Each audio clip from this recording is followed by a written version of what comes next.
తెలుగువారు జరుపుకునే పండుగలలో ఉగాది పండుగకు విశిష్టత స్థానం ఉంది. ప్రతి సంవత్సరం చైత్రశుద్ధ పాడ్యమినాడు ఉగాది పండుగను నూతన సంవత్సరంగా జరుపుకుంటాము మనం. ప్రస్తుతం విశ్వావసనామ సంవత్సరం నుండి పరాభవనామ సంవత్సరంలోకి అడుగుపెట్టబోతున్నాము. అసలు ఈ ఉగాది పండుగను ఎందుకు జరుపుకుంటున్నాం? అసలు ఉగాది వెనకున్న కథ ఏంటిది? ఇప్పుడు తెలుసుకుందాం. బ్రహ్మ తన సృష్టిక్రమంలో భాగంగా వేదాలను అనుసరించి విశ్వాన్ని సృష్టించి రాత్రి కాగానే యోగానిద్రలోనికి వెళ్ళిపోయాడు. అలా బ్రహ్మ యోగనిద్రలోనికి చేరుకోగానే నైమిత్తిక అనే మహాప్రళయం ప్రారంభమైంది.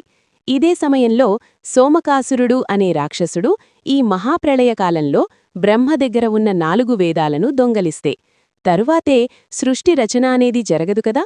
బ్రహ్మ దగ్గర ఉన్న 4 వేదాలను అపహరించి ఎవరికీ కనపడకుండా సముద్రం అడుగున వెళ్లి దాక్కుంటాడు.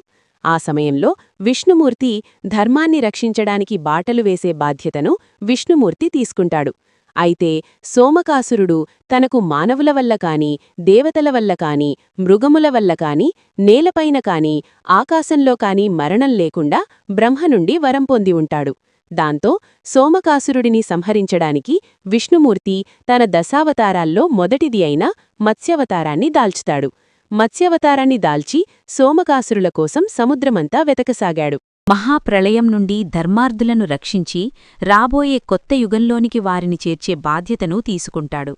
ఇదే సమయంలో సత్యవ్రతుడు అనే మహారాజు ద్రవిడదేశాన్ని పరిపాలిస్తున్నాడు. ఇతడు పరమ విష్ణుభక్తుడు. ఓసారి సత్యవ్రతుడు కృతమల అనే నదిలో సూర్యభగవానుడికి ప్రార్థిస్తుండగా అతని దోసెల్లోకి ఒక చిన్న చాప వస్తుంది.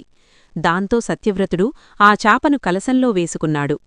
సత్యవ్రతుడు తెల్లవారి లేచి చూసేసరికి ఆ కలసంలో నుండి చాప పెద్దగా మారిపోతుంది. ఆ చాప ఎలా పలుకుతూ, "ఓ రాజా, నన్ను మరొక పాత్రలో ఉంచండి" అని అడుగుతుంది. మరలా ఆ చాప పెద్దగా మారిపోతుంది. సత్యవ్రతుడు ఆ చాపను తీసుకుని సరస్సులో వదిలేస్తాడు. కొద్దిసేపట్లోనే ఆ చాప తన రూపాన్ని ఇంకా భారీగా పెరిగిపోయింది. సత్యవ్రతుడు ఇక చేసేదేమీ లేక తీసుకుని వెళ్లి సముద్రంలో విడిచిపెట్టాలని ప్రయత్నిస్తుండగా దాంతో కంగారుపడిన ఆ చాప, "ఓ రాజా, ఏం చేస్తున్నావ్? నేను ఈ సముద్రంలోకి వెళితే నన్ను ఈ సాగరంలో ఉన్న స్వరచాపలు తినేస్తాయి. దయచేసి అలా చెయ్యకు" అని అంటుంది. "నీవు సాధారణ చాపవి కావు. కొద్ది సమయంలో ప్రమాణానికి విస్తరించారు. నన్ను పరీక్షించిది చాలు. ఎవరో తెలుపుము" అని ప్రార్థించారు. వెంటనే సగం విష్ణుమూర్తి రూపం మరో సగం చాపరూపంలో కలిసి మత్స్యావతార రూపంలో సత్యవ్రతునెడుట సాక్షాత్కరించింది. సత్యవ్రతుడు శ్రీవారికి నమస్కరించి, "స్వామీ, ఏమిటి ఈ విచిత్ర రూపం?" అని అడుగుతాడు. "ఓ మహారాజా, నీవు త్వరలో ఒక దైవ కార్యము చేయవలసి ఉంది. ఇప్పటినుండి 7 రోజులలో నైమిత్తిక అనే మహాప్రళయం వల్ల లోకాలన్నీ నీటిలో మునిగిపోబోతున్నాయి. ఈ ప్రళయంలో సమస్త జీవరాశులన్నీ నశిస్తాయి. ఈ భూమండలం సముద్రజలాలతో మునిగిపోతున్న సమయంలో ఒక పెద్ద నావ ఆ నీటిలో తేలుతూ నీ దగ్గరకు వస్తుంది. అన్ని రకాల జీవరాశులు, విత్తనాలు, ఔషధ మొక్కలతో నీవా నావలోకి ప్రవేశించు. ఆ సమయంలో నీకు సప్తఋషులు తోడుగా వస్తారు. నీవు ప్రయాణించబోతున్న మార్గం మొత్తం చిమ్మ చీకట్లో నిండిపోయి ఉంటుంది. పెద్ద పెద్ద భయానకంగా ఉంటుంది. దానికి ఏమాత్రం భయపడకుండా సప్తఋషుల నుండి వస్తున్న తేజస్సుతో నీవు ప్రయాణాన్ని కొనసాగించు. అలా కొంత దూరం వచ్చిన తర్వాత నేను వచ్చే రూపంలో నీకు దర్శనమిస్తాను. అప్పుడు వాసుకీ సర్పాన్ని తాడుగా చేసుకొని ఒక కొసకో నావా ఒక కట్టి మరొక కొస నా కొమ్ముకు కట్టు. బ్రహ్మజీవితంలో ఒక్క రాత్రి గడిచే వరకు నేను నీకు మార్గం నిర్దేశం చేస్తాను" అని పలికి ఆ మత్స్యం అక్కడి నుండి అదృశ్యమవుతుంది. దాంతో సత్యవతుడు విష్ణుమూర్తి ఇచ్చిన ఆదేశం ప్రకారం ఆయన చెప్పిన విధంగా సమస్త జీవరాశులను, మొక్కలను ప్రయాణానికి సిద్ధంచేసి ఆ నావకోసం ఎదురుచూస్తూ విష్ణునామస్మరాన్ని జపిస్తున్నాడు. అలా 6 రోజులు గడిచి 7వ రోజు వచ్చేసరికి విష్ణుమూర్తి చెప్పిన విధంగానే సత్యవృద్ధుడికి మహాప్రళయం వచ్చే సూచనలు కనిపిస్తున్నాయి. ఆకాశం కారుమబ్బులతో పూర్తిగా భూమిని కమ్మేసింది. ఉరుమురు మెరుపులతో పిడుగులు ప్రణయగర్జనలు చేస్తున్నాయి. సముద్ర కెరటాలు ఓవెత్తున ఎగిసిపడుతూ భూమిని ముంచేస్తున్నాయి. ఇంతలో ఒక నావ సముద్రజలాల్లో తేలుతూ సత్యవద్దకు వచ్చి ఆగుతుంది. సత్యవతుడు ఏమాత్రం ఆలోచించకుండా మూలికలు, విత్తనాలు, జీవరాశులు, సప్తఋషులు వెంటబెట్టుకొని ఆ నావలోనికి వెళ్లాడు. విష్ణునామాన్ని జపిస్తూ ముందుకు ప్రయాణించాడు.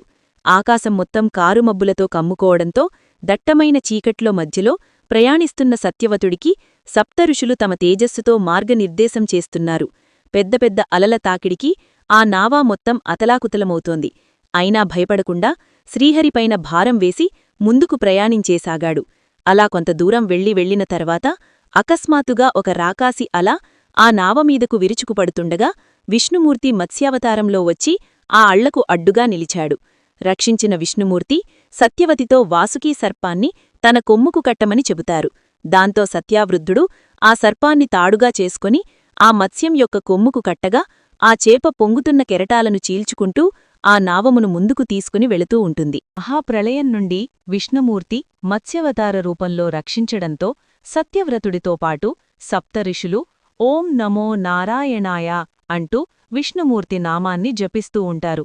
అలా ఆ ప్రయాణంలో సత్యవ్రతుడికి మత్స్యరూపంలో ఉన్న విష్ణుమూర్తి బ్రహ్మవిద్యతో పాటు జ్ఞానయోగం, భక్తియోగాలు ఉపదేశిస్తాడు.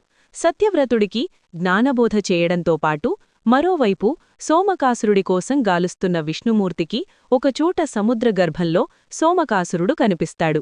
దాంతో మత్స్యవతార రూపంలో ఉన్న విష్ణుమూర్తి సముద్రగర్భంలో ఉన్న సోమకాసురుడి దగ్గరకు వెళ్లి అతనితో భీకర యుద్ధం చేసి అతనిని సంహరించి సోమకాసురుడు అపహరించిన వేదాలను ప్రళయకాలం పూర్తవకముందే బ్రహ్మచేతిలో పెడతాడు. దాంతో సంతోషించిన బ్రహ్మ తిరిగి సృష్టిని సృష్టించడం మొదలుపెడతారు. పురాణాల ప్రకారం సృష్టికర్త అయిన బ్రహ్మదేవుడు చైత్రమాసం శుక్లపక్ష పాడ్యమి రోజున ఈ విశ్వసృష్టిని ప్రారంభించాడు.